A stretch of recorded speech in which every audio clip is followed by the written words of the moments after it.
Lo vedete dietro di me, quell'alettone fisso che spunta dalla coda della Porsche 911.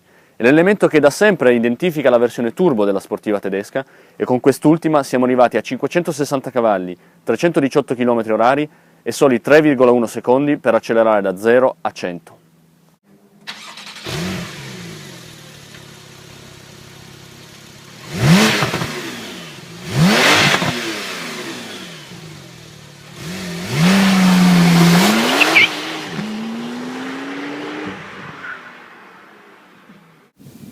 Questi sono i dati salienti della nuova Porsche 911 Turbo S.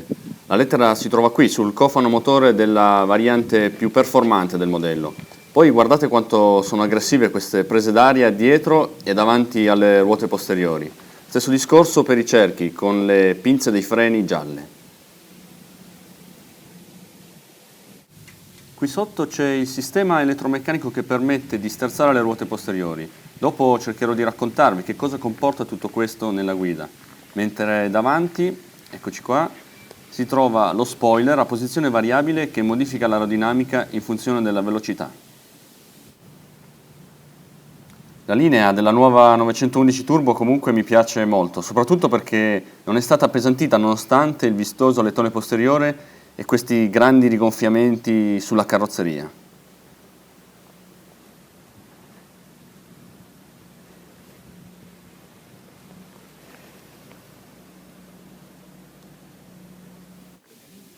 Dentro invece le modifiche rispetto alle altre 911 sono più di dettaglio. Guardate in ogni caso quanto sono belli questi rivestimenti rossi dell'esemplare che sto per andare a guidare. La strumentazione è la classica delle 911, mentre come vi dicevo i dettagli sono per esempio quelli come questi rivestimenti in carbon look sulla plancia. Questa è la leva che comanda il cambio doppia frizione a 7 rapporti che si accoppia al nuovo sistema di trazione integrale con frizioni multidisco e ai sistemi di controllo elettronico della trazione e della stabilità che si impostano con questi tasti.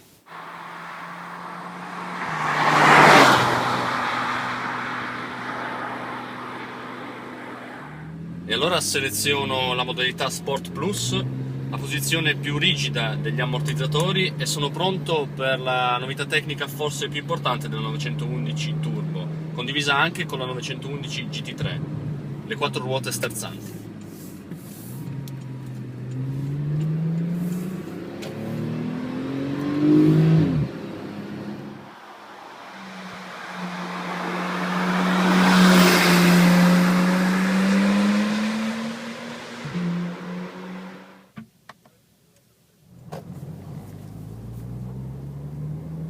Fino a 50 km/h le ruote posteriori sterzano in senso opposto rispetto a quelle anteriori e la macchina diventa così estremamente agile nelle curve strette.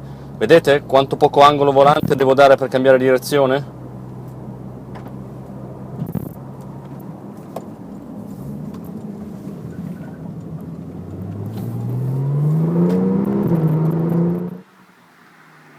Oltre gli 80 all'ora invece il retrotreno sterza in fase con l'avantreno e quando si va forte si ha una sensazione impagabile di controllo, di trasparenza, di quanto equilibrio la vettura è ancora in grado di garantire prima di andare oltre il limite di tenuta delle gomme.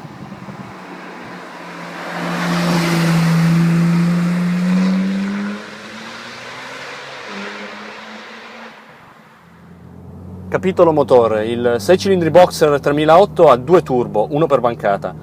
Sono a geometria variabile, questo rende la 911 Turbo l'unica auto a benzina al mondo con questa tecnologia.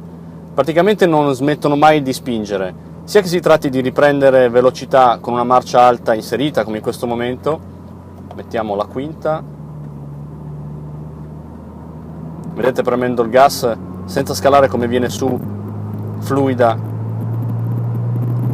oppure se si decide di darci dentro con il gas fino al limitatore.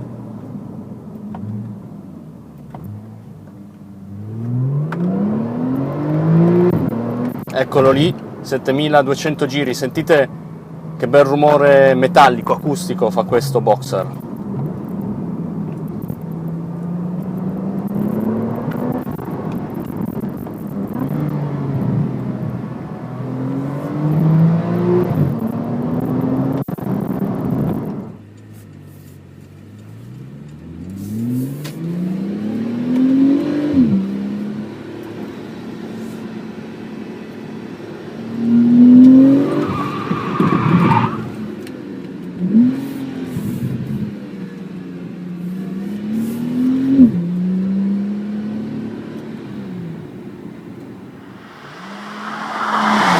difetto di questa supercar da poco meno di 200.000 euro? Per me ha un nome, si chiama Nissan GT-R, che anche se non offre chicche tecnologiche come le 4 ruote sterzanti, promette uno 0-100 da 2,7 secondi e 315 km/h. E poi costa circa la metà. Voi con quei soldi cosa fareste? Comprereste 2 auto, la sportiva giapponese e un prestigioso modello di lusso? Oppure la supercar tedesca, che riunisce queste due tipologie d'auto in una?